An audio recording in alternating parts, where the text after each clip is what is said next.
Ceci est un livre audio autogénéré par Google. Festival de Fès. Les musiques sacrées du monde. Un émerveillement.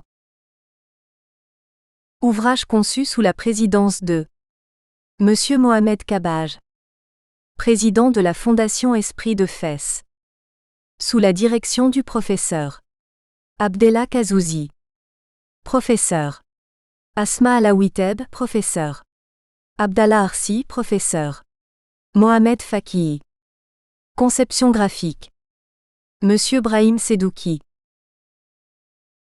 Remerciements.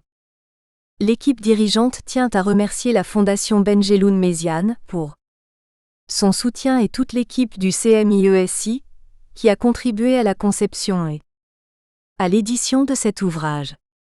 Fin de la réalisation de l'ouvrage, juin 2010. L'Esprit de Fès. Sa Majesté le Roi Mohamed VI. Parole d'ouverture de Sa Majesté le Roi Mohamed VI. Il nous est agréable de nous adresser à cette importante rencontre qui se tient dans le cadre du Festival des musiques sacrées mondiales, et qui compte parmi les forums les plus prisés. Nous saluons donc la grandeur et la noblesse des objectifs qui président à votre rassemblement. Votre rencontre s'inscrit en effet, dans le cadre du dialogue permanent, mais sans cesse renouvelé, qui est en cours pour favoriser la cohabitation conviviale entre les cultures et entre les civilisations, ainsi que la fraternité entre les religions célestes et les valeurs spirituelles que nous avons en partage. Il ne vous échappe pas la grande signification symbolique que revêt ce lieu de rencontre pétri d'histoire séculaire, qui illumine et embaume les coins et les recoins de cette cité millénaire. Ne dit-on pas en effet, et à juste titre, que le savoir jaillit des gens de Fès comme l'eau jaillit de ses sources? Voici donc la capitale spirituelle qui s'apprête à commémorer le 12e centenaire de sa fondation, et qui confère aujourd'hui à votre rencontre un cachet spécial reflétant l'harmonie de cette fusion symbiotique qui s'opère au sein de la cité entre le sacré et le moderne, et cet hymne qui se chante à la paix et à la concorde. Que cette ville, pour laquelle nous vouons une affection toute particulière, abrite tant de festivals de musique mondiale sacrée, cela n'a assurément rien de fortuit. Car hier comme aujourd'hui, la musique ne peut se hisser vers les sommets par ses mélodies, que dans un espace où l'homme puisse se défaire du matérialisme qui le plombe, pour voguer allègrement dans la félicité de la foi et la passion de l'absolu, et pour vivre dans leur plénitude et toute leur profondeur, les particularités dont Dieu l'a gratifié et qui s'agrègent ensemble dans sa spiritualité. La musique en est donc le moyen d'expression le plus éloquent et le plus apte à sceller l'unité de l'homme. En s'adressant à l'homme, elle vise son esprit et tous les sens qui l'animent dans son fort intérieur, car en définitive, elle est issue de sa propre nature dont, disent les sages, la synergie et l'harmonie constituent le socle. La musique spirituelle est la plus belle expression de ce sacré, qui unit les sentiments de l'homme, surtout en l'aidant à transcender les velléités de fanatisme et d'ostracisme, et les tentations d'exclusion et de dissension. De même, la modernité, de par les valeurs universelles sur lesquelles elle repose, a pour unique vocation la quête de l'harmonie et de la concorde. Pour y parvenir, elle s'éclaire des lumières de la raison et s'attache à honorer l'homme et à diffuser les valeurs de justice et de liberté à travers la consolidation des droits de l'homme. Si dans le fond, comme dans la forme, la liberté est une et indivisible et la justice est une et indivisible, il devrait en être de même pour la modernité, qui doit former un tout dans ses mécanismes objectifs, et offrir la possibilité et l'opportunité de dépasser toutes les formes de disparité et de discrimination entre les humains où qu'ils se trouvent. C'est là qu'elle rencontre et épouse le sacré. Le sacré est une modernité ancestrale, et la modernité est un sacré contemporain. La modernité dénuée du sacré risque de se transformer en un sacré unique sans âme. C'est là que la raison se met à l'écoute de la voix céleste. À cet égard, des philosophes musulmans de la trempe d'Al-Farabi et Averroès faisaient valoir que la religion est un droit, que la philosophie est également un droit, et que le droit ne s'oppose pas au droit. Exaltant la sagesse qui est au cœur de la philosophie, le Coran dit en substance, il donne la sagesse à qui il veut, et quiconque a obtenu la sagesse a obtenu un bien immense. En effet, la sagesse n'est que la logique de la raison, l'ouverture sur la foi et le rejet de tout ce qui fait obstacle à l'arbitrage de la raison. L'islam est une religion de la raison qui appelle à l'analyse avisée et au jugement motivé. Il exhorte les fidèles à exercer leur culte en usant de leur jugement raisonné, à telle enseigne qu'il exonère celui qui en est dépourvu, de l'exigence de rendre des comptes sur ses actes. Le Coran foisonne d'illustrations de ce souci de rationalité, dans les sujets les plus variés, plus d'1 millier selon les spécialistes, souci qui nécessite des investigations exhaustives, avec l'éclairage des textes fondamentaux et subsidiaires du droit islamique. Parmi les versets coraniques illustrant ce propos, on citera, dans la création des cieux et de la terre, dans l'alternance des nuits et des jours, il y a sans doute des signes pour les hommes doués d'intelligence, et nous proposons ces paraboles aux hommes afin qu'ils réfléchissent. Il existe une relation dialectique entre le sacré et la modernité. Sans interaction avec le moderne, le sacré serait un corps embaumé et figé.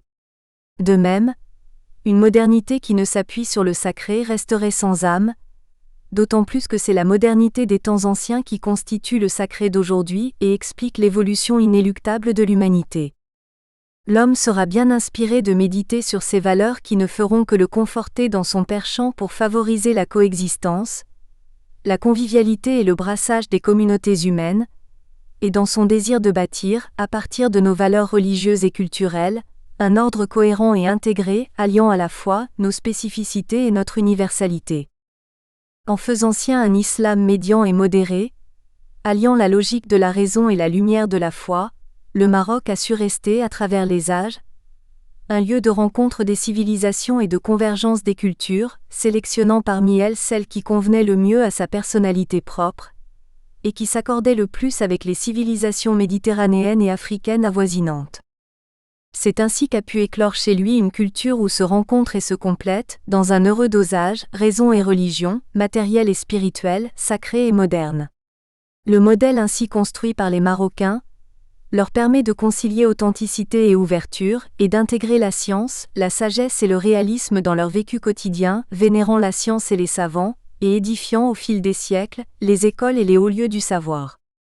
Ainsi, dès le 7e siècle de l'Hégire, 13e siècle de l'ère grégorienne, l'université Al-Qarawiyyin vit le jour à Fès. Première université de l'Occident islamique, elle devint un haut lieu du savoir et d'échanges académiques et intellectuels entre l'Orient et l'Occident, gagnant le cœur et l'esprit d'éminents érudits dans le monde. Des étudiants de races, de religions et d'horizons les plus variés y affluaient pour y puiser les connaissances universelles qui s'y accumulaient. L'on rappellera à ce propos que le pape Sylvestre II, Gerbert d'Aurillac, a suivi des séminaires. Parmi les auditeurs de son département d'études islamiques, on comptait également le célèbre philosophe juif Moïse ibn Maïmoun, qui s'est installé à Fès et y a rédigé l'un de ses ouvrages les plus célèbres, en se prévalant du centre scientifique de la culture talmudique, l'un des plus prestigieux du genre dans l'Occident islamique. Al-Qarawiyyin comptait également Ibn Khaldoun parmi ses illustres pensionnaires. Le Maroc a connu, à travers les âges, une animation intellectuelle et culturelle aussi vive que raffinée. Parmi ses porte-étendards les plus éminents, on citera Averroès, Ibn Khaldoun et Ibn Tofeil. Ils furent de ceux qui avaient semé les premières graines du siècle des Lumières en Europe, s'employant en permanence à allier, de façon intelligente et innovante, l'attachement à leur foi et l'ouverture sur les sciences des Grecs, comme en témoignent les historiens occidentaux, notamment le grand orientaliste français Ernest Renan. Tout cela a fait que Fès, cité d'Al-Qarawiyyin, des sciences et des innovations, est devenu également un pôle de découverte, d'urbanisme et des arts et des métiers. C'est cela aussi qui a fait que Jacques Berck, Louis Massignon et tant d'autres intellectuels de renom se sont très fortement attachés à cette cité qui, pensait-il, devait les conduire à la connaissance de l'autre. C'est ce riche patrimoine qui a consacré la position du Maroc comme espace de rencontre, de cohabitation et de brassage des cultures, et comme creuset où s'épousent et se fécondent les apports de la raison créatrice et les expériences de l'âme, dans une quête conjointe du sacré. Il n'est donc pas étonnant que ce patrimoine civilisationnel demeure une source intarissable dans laquelle les Marocains puisent les idéaux auxquels ils se sont toujours attachés, à charge pour eux, de s'employer, dans le même esprit d'ouverture et de tolérance, à tisser les liens nécessaires avec le monde qui les entoure, et notamment avec leurs voisins. C'est à cette œuvre exaltante que s'est consacré, avec tout son génie et son savoir-faire, le bâtisseur du Maroc moderne, notre vénéré père, que Dieu ait son âme, Sa Majesté le roi Hassan II qui a su concilier le sacré et le moderne, pour n'en faire qu'un élément, consacrant ainsi l'identité marocaine unifiée, riche des nombreux affluents qui l'irriguent et ouverte sur les nouveautés qu'apporte la modernité. Poursuivant sa marche sur cette voie judicieuse, le Maroc, sous notre impulsion et notre conduite, a à cœur de remplir cette noble mission qui lui est dévolue. Il s'efforce ainsi d'ouvrir la voie la plus large possible pour assurer une complémentarité constructive et harmonieuse entre la sacralité et la modernité. Il s'emploie, au même titre, à dissiper les idées étriquées et erronées, postulant une contradiction intrinsèque et fondamentale entre les deux. Son objectif est d'aider à ce que notre région recouvre son statut d'antan, comme espace de rencontre et d'échange entre l'Orient et l'Occident. Les rencontres de Fès, une occasion de débat et d'échange d'idées fructueux. À cet égard, nous continuons à œuvrer pour faire du Maroc un véritable modèle de société, fondé sur le renforcement des droits de l'homme et la consolidation de l'état de droit et des institutions. Nous veillons à ce que cette société fasse sien le principe de développement humain, durable et intégré et adopte celui de la citoyenneté pleine et entière. Ces principes doivent baliser en permanence la voie que nous avons choisie pour bâtir une société démocratique, en nous prévalant des valeurs de modernité et des avantages qu'offre une globalisation à visage humain, dans le respect constant de notre civilisation et notre patrimoine culturel. Nous avons dans le même esprit œuvré pour l'émergence d'un espace maghrébin et méditerranéen, où règne la paix et la concorde. Le monde est en prise avec le vacillement voire la disparition, des repères et des référentiels, marqués par la dépréciation et la perversion des valeurs religieuses et humaines et par le réveil des démons du fanatisme, de l'extrémisme, de la violence et du terrorisme, conjugués à la propagation des idées mystificatrices sur un prétendu choc de civilisation. Dans ce monde tourmenté, il est du devoir et de la responsabilité de toutes les puissances internationales et des intellectuels éclairés et autres artistes et responsables de médias, de faire face aux dangers qui pèsent sur la paix, la sécurité et la stabilité régionale et internationale. Cette riposte ne peut toutefois se concevoir sans l'adoption de stratégies nationales, régionales et internationales cohérentes, qui transcendent les thèses stéréotypées à sens unique, issues du rouleau compresseur d'une mondialisation débridée. Ceci exige, parallèlement, le respect du pluralisme culturel, du droit à la différence et des spécificités et constantes nationales. Il faut en outre une adhésion constante aux valeurs et idéaux universels que prônent les prescriptions divines et les civilisations humaines, en l'occurrence ceux de la liberté, de l'égalité, de la fraternité, de la justice, de la solidarité, de la tolérance, de la coexistence et de la concorde, ainsi que le choix de la voie démocratique, choix auquel nous demeurons fermement attachés.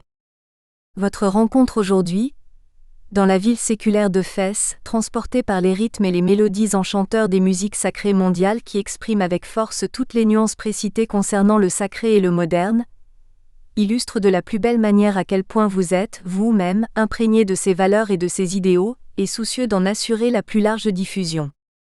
Il nous est agréable, pour conclure, de rendre hommage de nouveau aux organisateurs de ce festival, à leur tête son fondateur à la faveur d'une bienveillance royale continue, notre fidèle serviteur M. Mohamed Kabaj, dont nous saluons le patriotisme sincère qui l'anime lui et l'ensemble du staff de la Fondation.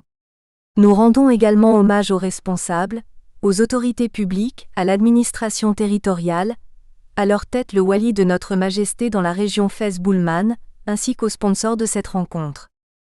Nous les remercions tous pour les efforts louables qu'ils déploient pour assurer le rayonnement de cette manifestation. Notre hommage s'adresse au public mélomane, au goût raffiné, qui suit le déroulement des différentes manifestations, ainsi qu'à l'ensemble de nos chers citoyens dans cette cité historique. Tous ces facteurs réunis ont fait de Fès, pétri d'histoire et de modernité, un phare brillant de mille feux. Nous adressons donc nos vœux les plus chaleureux de bienvenue à nos grands hôtes et aux éminents créateurs et penseurs qui ont massivement afflué vers ce festival mondial. Nous leur souhaitons un agréable séjour dans la ville séculaire de Fès où se rencontrent dans l'harmonie, l'esprit du lieu et l'air de temps, et où le sacré et le quotidien se rejoignent et se complètent mutuellement. Que Dieu guide vos pas et couronne de succès vos efforts. Médina de Fès. Fondouk Nedjarine, datant du XVIIIe siècle, situé sur la place du Mebnon. En 1997, le fondouk a été aménagé en musée de la menuiserie et du bois. Son Altesse royale la princesse Lala Salma président.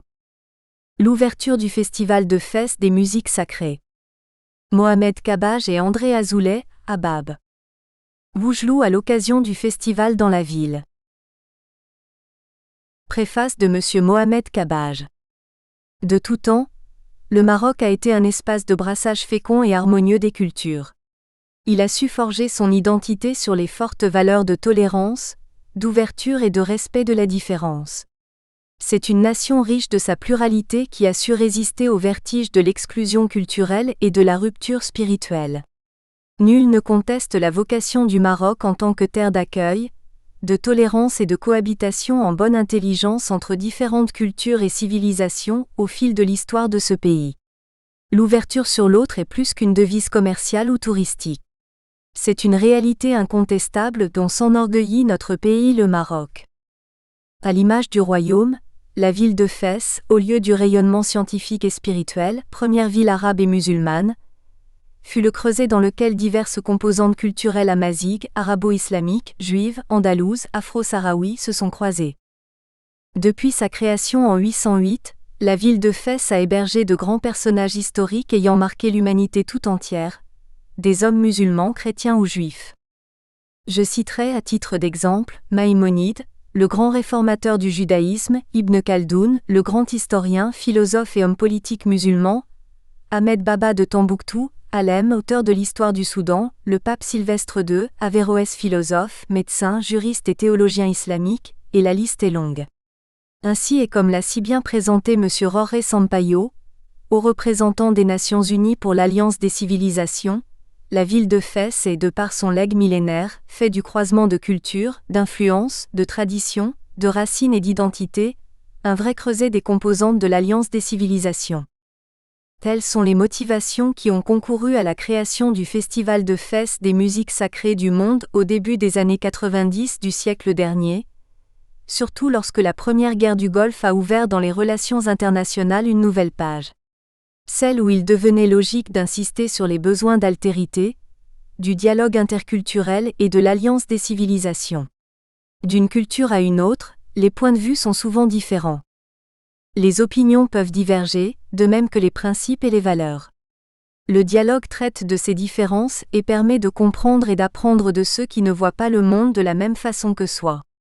Lorsque dialogue il y a, c'est une interaction qui naît, un échange instructif, enrichissant, qui ouvre l'esprit et encourage le partage des idées dans le respect d'autrui. Cet échange est un moyen d'explorer les différents processus de pensée par lesquels on perçoit et on comprend les choses, d'élargir sa vision du monde et d'approfondir parallèlement la connaissance de soi-même. Dans ce contexte, l'une des raisons de la création de la Fondation Épris des Fès est d'ailleurs de cristalliser ce besoin d'altérité et d'approfondir le dialogue.